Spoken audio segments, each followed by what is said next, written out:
அன்பு உறவுகளுக்கு வணக்கம். இன்றைய ஊடக சந்திப்பினுடைய நோக்கம் போராளிகளாகிய நாங்கள் பொதுமக்களோடு எதிர்வரும் தேர்தலை சந்திப்பதற்கான ஒரு ஏற்பாடாக இந்த ஊடக சந்திப்பை சந்திக்கிறோம்.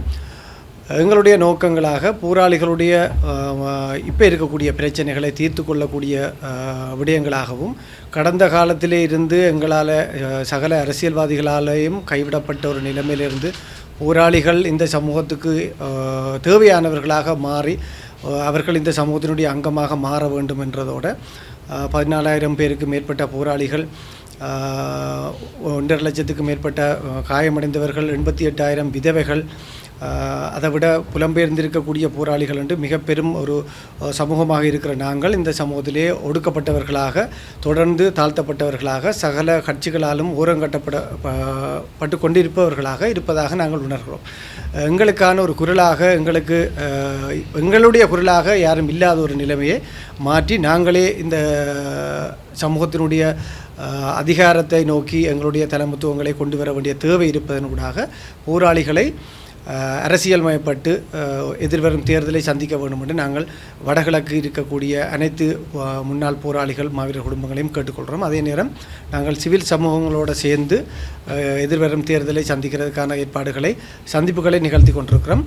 ஆகவே அது எதிர்காலத்திலே வெற்றியளிக்கும் என்று நாங்கள் நினைக்கிறோம். எங்களுடைய கோட்பாடாக நாங்கள் சம உடைமை தன்னாட்சி, அதுக்கு கீழே நாங்கள் கல்வி, பொருளாதாரம், வேலைவாய்ப்பு போன்ற விடயங்களை முன்னிறுத்தி எங்களுடைய பொருளாதார செயற்பாடுகள் ஊடாக எங்களுடைய மக்களுடைய வாழ்வியல் மாற்றப்பட வேண்டும், வறுமை ஒழிக்கப்பட வேண்டும் என்றது எங்களுடைய பிரதானமான நோக்கமாக இருக்குது. அதே நேரம் கடந்த காலங்களில் பல அரசியல் தலைமைகளாலும் நிறைய வாக்குறுதிகள் வழங்கப்பட்டாலும் எங்களுக்கு அது நிறைவேற்றப்படாத ஒரு நிலைமை இருக்கின்றது. அந்த அடிப்படையில் போராளிகள் தேர்தலுக்கு வர வேண்டும் என்று நான் அழைப்பு விடுக்கிறதோடு அவர்கள் இந்த தலைமைத்துவத்துக்கு எந்த மக்களுக்காக தங்களுடைய உயிர்களையும் அங்கங்களையும் அல்லது சகலதையுமே அர்ப்பணித்து அவர்கள் இந்த மண்ணுக்காக போராடினார்களோ அந்த நிலைமை இந்த மக்கள் ஏற்றுக்கொள்ளப்பட வேண்டியவர்களாக இருக்கிறார்கள். போராளிகளே ஒரு சந்தேக கண்ணோடு பார்க்கின்ற நிலைமை மாற வேண்டும் என்பதோடு போராளிகளுக்கு இருக்கக்கூடிய பிளவுகள் எதிரிகளாலும் இனவாதத்தினாலும் ஊக்குவிக்கப்படுற ஒரு நிலைமைகளிலே போராளிகள் ஒன்றுபட்டு பயணிக்க வேண்டியதையும், அதே நேரம் மாற்று இயக்கங்கள் போன்ற ஏனைய தரப்புகளாலே நாங்கள் தொடர்ந்து தீண்டத்தகாதவர்களாக மாற்றப்பட்டு கொண்டிருக்கிற நிலைமை மாறி போராளிகள் இந்த சமூகத்துக்குள்ளே இந்த மக்களுக்கான தங்களுடைய பணியை இறுதி எஞ்சியிருக்கிற காலத்திலே தங்களுடைய வாழ்வியலையும் மாற்றி இந்த மக்களுக்கான எதிர்காலத்தை மாற்ற வேண்டுமென்றதை ஒரு பயணமாக நாங்கள் இந்த பயணத்தில் பங்கெடுக்க வருகிறோம். அந்த அழைப்பை நாங்கள் இந்த சந்தர்ப்பத்தில் உங்களுக்கு தருகிறோம்.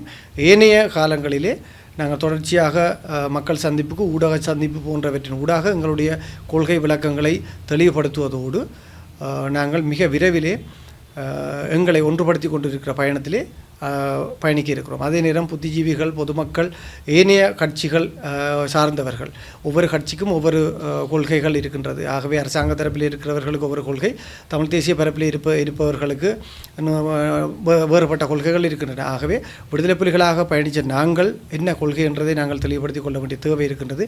எங்களுடைய கொள்கை சம உடைமை தன்னாட்சி. அதை நாங்கள் திருப்பியும் முன்னிறுத்தி வடகிழக்கு தன்னாட்சி பிரதேசமாக அறிவிக்கப்பட வேண்டும் என்றாக நாங்கள் தொடர்ந்து உழைப்போம்.